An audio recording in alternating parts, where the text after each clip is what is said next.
नमस्कार साथियों, स्वागत है सभी का केडी ऑनलाइन क्लासेज के यूट्यूब चैनल पर। पिछले वीडियो के अंदर हमने बात की थी राजस्थान की भाषा एवं बोलियां, जिसके अंदर हमने मारवाड़ी बोली के बारे में देख लिया था, उसकी उपबोलियां भी पढ़ ली थी। आज के वीडियो में हम बात करेंगे मेवाड़ी बोली।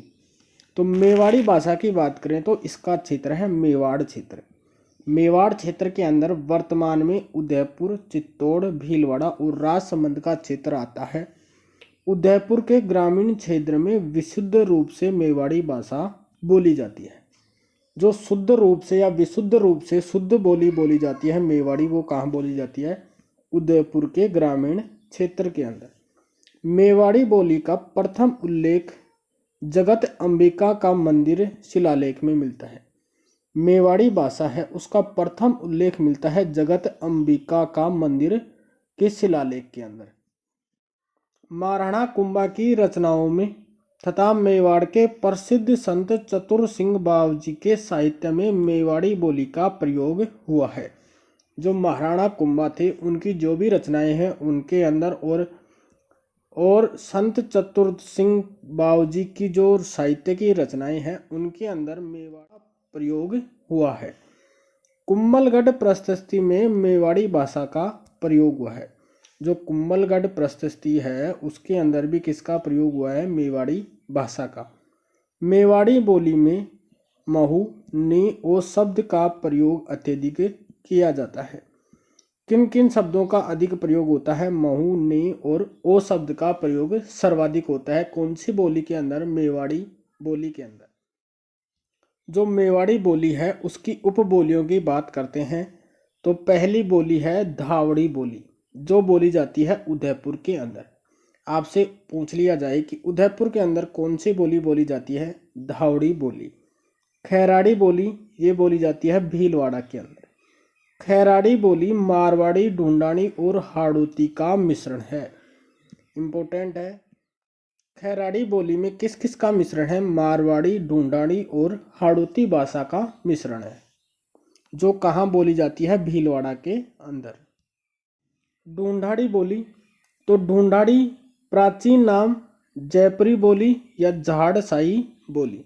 जो ढूंढाड़ी भाषा है उसका प्राचीन नाम क्या है? जयपुरी बोली या झाड़साई बोली। क्षेत्र की बात करें तो ढूंढाड़ क्षेत्र के अंदर ढूंढाड़ी बोली बोली जाती है। ढूंढाड़ क्षेत्र के अंदर जयपुर, दौसा और टोंक का क्षेत्र आता है। ढूंढाड़ी का सर्वप्रथम लिखित उल्लेख मिलता है 8 देसरी गुजरी नामक ग्रंथ में। ढूंढाड़ी का सर्वप्रथम उल्लेख कहाँ मिलता है? 8 देश गुजरी नामक ग्रंथ में ढूंढाड़ी भाषा का सर्वप्रथम उल्लेख मिलता है। और ढूंढाड़ी बोली में 6 शब्द का सर्वाधिक प्रयोग होता है। इंपॉर्टेंट है कि ढूंढाड़ी भाषा में सर्वाधिक प्रयोग होता है 6 शब्द का। राजस्थानी भाषा में सर्वाधिक वक्ता ढूंढाड़ी बोली के हैं। जो सर्वाधिक वक्ता हैं या बोलने वाले हैं वो कौन सी भाषा के हैं? ढूंढाड़ी भाषा के। जनसंख्या की दृष्टि से ढूंढाड़ी बोली सबसे बड़ी बोली है। जनसंख्या की दृष्टि से देखें तो सबसे ज़्यादा बोलने वाले लोग किस भाषा के हैं? ढूंढाड़ी भाषा के बोलने वाले लोग हैं। संत दादू दयाल के उपदेश तथा उनका साहित्य में ढूंढाड़ी बोली का प्रयोग हुआ है। संत दादू दयाल हैं, उनके उपदेश और जो उनके साहित्य हैं उनके अंदर भी ढूंढाड़ी बोली का प्रयोग हुआ है। संत दादू दयाल का साहित्य संदूकड़ी भाषा में है और ढूंढाड़ी बोली का साहित्य पिंगल शैली में लिखा गया है। पिंगल शैली कहाँ थी? पूर्वी राजस्थान के अंदर। ढूंढाड़ी की उपबोलियों की बात करें तो जैसे ये जयपुर है, इसके दक्षिण के अंदर बोली जाती है काठेड़ी बोली। जो दक्षिणी क्षेत्र है जयपुर का उसके अंदर कौन सी बोली जाती है? काठेड़ी बोली। और जो दक्षिणी पश्चिमी क्षेत्र है उसके अंदर बोली जाती है चौरासी बोली। जो जयपुर है उसके अंदर राजावाटी उपबोली है जो बोली जाती है दौसा के अंदर। और जो सीकर का क्षेत्र है जैसे नीम का थाना, खंडेला, इसके अंदर बोली जाती है तोरावाटी बोली। जो ढूंढाड़ी और शेखावाटी की जो बोली है उसको अलग करने का कार्य करती है कौन सी बोली? तोरावाटी बोली, जो नीम का थाना में मुख्यतः बोली जाती है।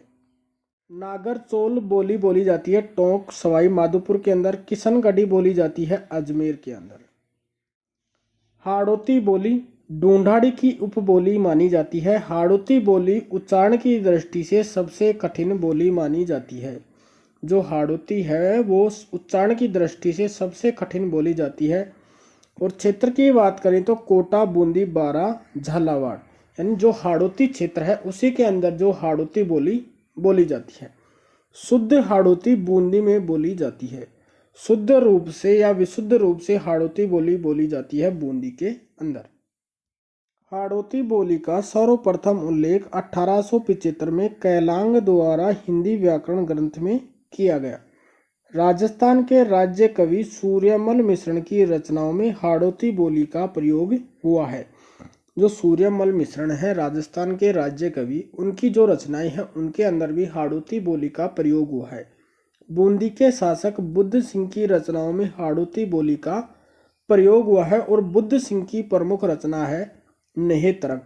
बुद्ध सिंह की प्रमुख रचना कौन सी है? नेहितरंग।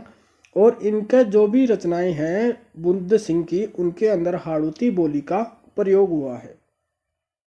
वागड़ी बोली, तो इसका क्षेत्र है वागड़ क्षेत्र, डूंगरपुर और बांसवाड़ा। वागड़ क्षेत्र है, वहाँ कौन सी बोली बोली जाती है? वागड़ी बोली। और भील जनजाति की मुख्य बोली है। वागड़ी बोली किस जनजाति की मुख्य बोली है? तो मुख्य बोली है ये भील जनजाति की। जॉर्ज ग्रियर्सन ने वागड़ी बोली को भीली बोली कहा। इंपॉर्टेंट है कि जॉर्ज अब्राहम ग्रियर्सन ने वागड़ी बोली है उसको क्या नाम दिया? भीली बोली का नाम दिया। वागड़ के प्रसिद्ध संत गौरीबाई, वागड़ की मीरा भी कहते हैं, के उपदेश भी वागड़ी बोली में लिखे हुए हैं या वागड़ी भाषा का प्रयोग किया गया है। जो गौरीबाई के उपदेश है वो किस में लिखे गए हैं? कीर्तनमाला ग्रंथ में लिखे गए हैं। संत मावजी के उपदेश वागड़ी बोली में है। संत मावजी के उपदेश तथा उनके द्वारा की गई भविष्यवाणियां चोपड़ा नामक ग्रंथ में है। जो संत मावजी की उपदेश हैं वो कौन सी भाषा में लिखे गए हैं? वागड़ी भाषा में। और संत मावजी के जो उपदेश हैं या भविष्यवाणी है वो किस ग्रंथ में है? चोपड़ा नामक ग्रंथ के अंदर। मेवाती बोली, जो मेवात क्षेत्र है उसके अंदर बोली जाती है अलवर और भरतपुर के अंदर। मेवाती बोली हिंदी भाषा और पश्चिमी राजस्थानी को आपस में जोड़ती है। यह बोली हिंदी से सर्वाधिक मिलती जुलती बोली है।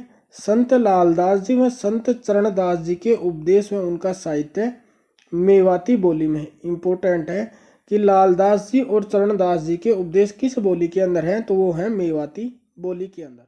मेवाती की उपबोलियां, अहीरवाटी उपबोली है। ये इनका अन्य नाम क्या है? राठ बोली या हीरवाल बोली। क्षेत्र की बात करें तो अलवर का बहरोड, नीमराणा, प्रतापगढ़ और किशनगढ़ क्षेत्र के अंदर बोली जाती है।